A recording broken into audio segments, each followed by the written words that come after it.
Okay, we have Carson here, and he wants to go straight to questions. We'll start here on the left side.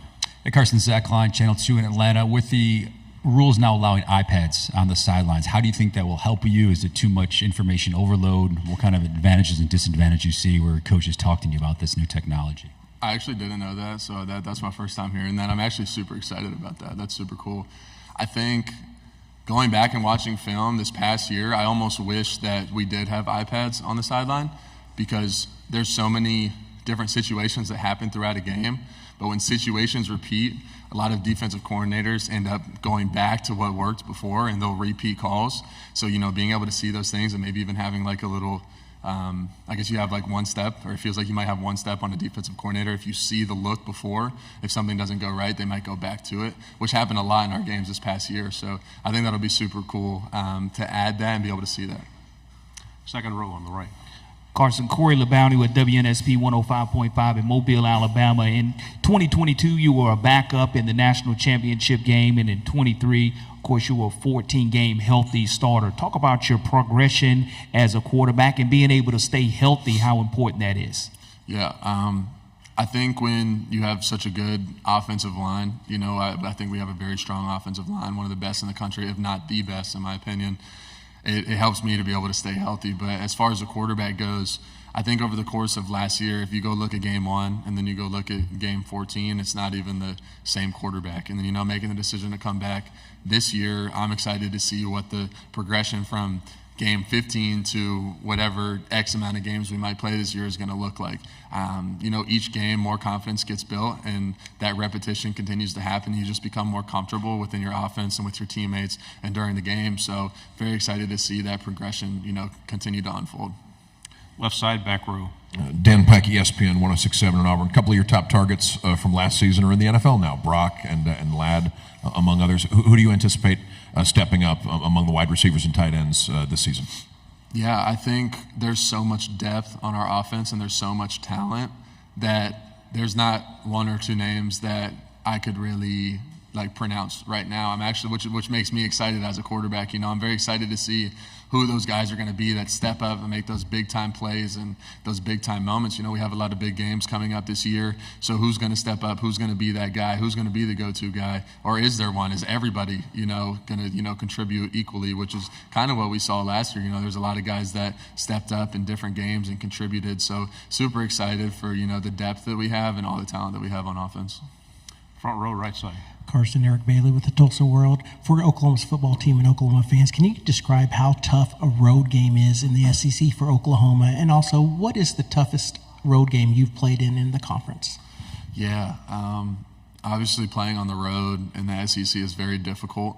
Every single game is going to be packed out, And, being a top team in the country like we have been these past couple of years, they're going to show up and they're going to give you your best, Every time we walk into a stadium, we know that we're going to get their best, and we know that that stadium is going to be packed out. It's going to be loud. It's going to be difficult. There's going to be communication problems, but, you handle that in practice. You practice that, and then once you get in the game, you're comfortable with it. But obviously an SEC schedule is very difficult. I'd say the hardest road game was my first one, was at Auburn. I'd never been on the road before as a starter. Obviously, I had experienced road games from the sideline, knowing how loud it is, but it's different when you're in the heat of it, when you're thrown into the fire and you have to be the one to distinguish the fire.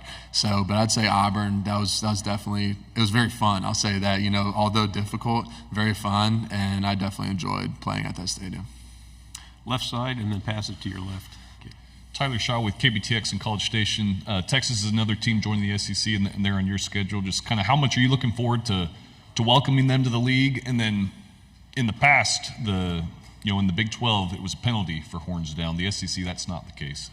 Is that kind of popular horns down gesture, something you and your teammates would maybe like to utilize? I think Coach Smart would be upset if we did that. We'll stay away from that one. But no, obviously, we do have them on the schedule. I'm very excited to play at that state. I've never been there before. I never visited, never seen it. So very excited to play them. Obviously, a very talented team, and obviously we have a tough schedule coming up, and we have some big road games against some really talented teams in cool environments. So I'm always excited to go on the road and experience someone else's environment. And yeah, I know we have a good schedule coming up. I'm excited about it. Right side of the aisle and then pass it to your left. Jeff Howell, Horns 24/7. Carson, apologize for another Texas-related question, but Bill Norton was a teammate of yours for a couple years at Georgia. Don't know if you still talk to Bill, how well you got to know him while he was at Georgia, but just thoughts on Bill as a person, a player, and what kind of player is Texas getting with Bill Norton? Yeah, I think we had a pretty good relationship whenever I was at the University of Georgia. So actually my first visit, he was on his official with two other guys that he came in with initially. So that's actually one of the first people that I met at the University of Georgia. But I think he's a great player. He's a great guy. We always had a good time whenever we were together. So Left side on the aisle. Hey, Carson, Dean Legge from Dog Post. You've got some ink on your left leg that says "Sky's the limit" with this. I think the shuttle. I don't know if it's Challenger or what. Why'd you go with that, and what's the semblance for you? yeah, I think it's self-explanatory for me. Like sky's the limit is like there is no like as far as like progressing and getting into like where I want to be. Like there is no limit, you know. So like if you shoot for the sky, there is no ceiling, you know.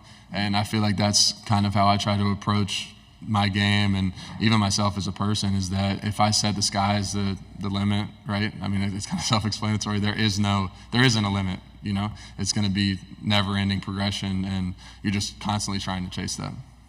Third row, right side. Mason Young with the Tulsa World. Carson, now having the experience that you have of being a starter in this league, any advice for other quarterbacks now coming into the SEC for the first time about what it takes to excel as a quarterback in this league?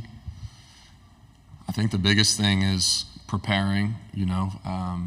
For me, what gives me confidence is my preparation. So if I prepare the right way on Monday, Tuesday, Wednesday, Thursday, Friday, and then I'm confident going into the game because I don't have anything to worry about. There's no flaws, there's no this. Like I might need to look for this look or look for that, but I think having that preparation aspect is going to give you confidence once you go into the game because it's going to be difficult. Like it's not going to be easy. No matter what week it is, you're playing a talented opponent with a coach that is going to have his players well prepared for you. They know your tendencies, they know the plays you run, so you got to be prepared for what they're about to bring at you. But yeah, I'd say that preparation is the biggest thing that gives me confidence. On the aisle here and then pass it back. Hey Carson, Tony Reese, WTVM, Columbus, Georgia. Can you talk about the type of player Michael Williams is and kind of what he means to the team? Yeah, absolutely. I mean, Michael is truly like one of the most talented, gifted athletes that I've seen come through the University of Georgia, and that's a lot, you know, given the guys that have come before him at his position. But I mean, he's a top dog. You know, he's going to make plays in the backfield. He's going to shed blocks. He's going to be able to pass rush, and him having that ability to play on every single down and have such an impact that he has is what makes him such a great player. And then beyond that, the guy that he is, the person that he is beyond the football field makes him even better, in my opinion. So, no, he's a great guy. On the aisle, please. Carson, Aaron Mukes, WALB. You're obviously a confident guy. How have you been able to balance that confidence now in year two as a starter, Heisman Trophy candidate, and not gotten overconfident at this point? Yeah, for me, I like to, you know, put my focus on the team around me and focus on what's actually important. You know, when you focus on the team and you really put other people before yourself and you are selfless and you focus on your wide receivers, you focus on the O-line, you focus on the tight ends, you focus on the defense, you focus on the team as a whole, it kind of takes all that, you know, outside noise and pressure of these individual awards and individual statistics, and it puts it on, okay, let's win this week, and then let's win the next week, and then so on and so forth. And when those things happen and you can focus on the team and everybody on the team is on that same mindset, that's when those individual, you know, kind of awards start to happen. So, like I said, just focusing on the main thing and keeping that the main thing. Final question, left side. Trevor Denton, Way 31. Carson, Nick Saban was just talking about you on the SEC Network broadcast, saying that he knows you well from when you were committed there. How close were you to joining Alabama, and kind of what's your relationship like with Coach Saban? Yeah, obviously I was committed there. I want to say it was my sophomore year of high school to just after my junior year going into my senior year is when I decommitted and committed to Georgia. I'd say I have a great relationship with Coach Saban, obviously one of the best, if not the best college coach of all time. You know, his demeanor, the way he approaches the game, his intelligence level towards football, the respect that he demands from his players. I think we had a great relationship. Obviously, I never got to experience him actually being a coach, but from what I've heard and from what I was able to see in building a relationship with him, I mean, he's an amazing coach and an amazing person as well. Carson, thank you very much. Thank you.